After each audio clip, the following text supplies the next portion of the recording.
পানিপথে কিভাবে হাজার হাজার বাঁশ নিয়ে যাওয়া যায় তার একটি অপূরব দৃশ্য আজকে আপনাদের দেখাবো। দেখেন, দুইটা বুট এক জায়গায় করে বেঁধে অনেকগুলা বাঁশ গ্রাম অঞ্চল থেকে পানিপথে শহর অঞ্চলে নিয়ে যাচ্ছে। এইটা একটা অসাধারণ মুহূর্ত। এই দৃশ্যটা আমি দেখার পরে আর মিস করলাম না। আপনাদের দেখানোর জন্য এই ভিডিওটা আমার করা। দেখেন কি অসাধারণ একটি মুহূর্ত এবং অসাধারণ একটি ভিউ। Just wow! যারা দেখেন নাই কখনো পানিপথে কিভাবে অনেকগুলো বাঁশ একসাথে নিয়ে যাওয়া, তাদের জন্য আমার এই ভিডিও। ধন্যবাদ সবাইকে পুরো ভিডিওটা দেখার জন্য এবং শেয়ার করার জন্য অনুরোধ রইল। বাংলাদেশের সকল সৌন্দর্য যেমন আঁকড়ে রেখেছে চট্টগ্রাম অঞ্চল। চট্টগ্রাম অঞ্চলে নেই কি?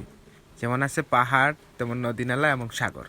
চট্টগ্রাম অঞ্চল খুবই সুন্দর এবং সৌন্দর্য মুখরিত একটি অঞ্চল। সবাইকে চট্টগ্রাম অঞ্চলে আসার জন্য অনুরোধ রইল। পার্বত্য অঞ্চলগুলোও সুন্দর, সমতল অঞ্চলগুলোও সুন্দর, সব জায়গায় সুন্দর। সুন্দরের অপার লীলাময় নিয়ে চট্টগ্রাম আমাদের জন্য অপেক্ষা করছে।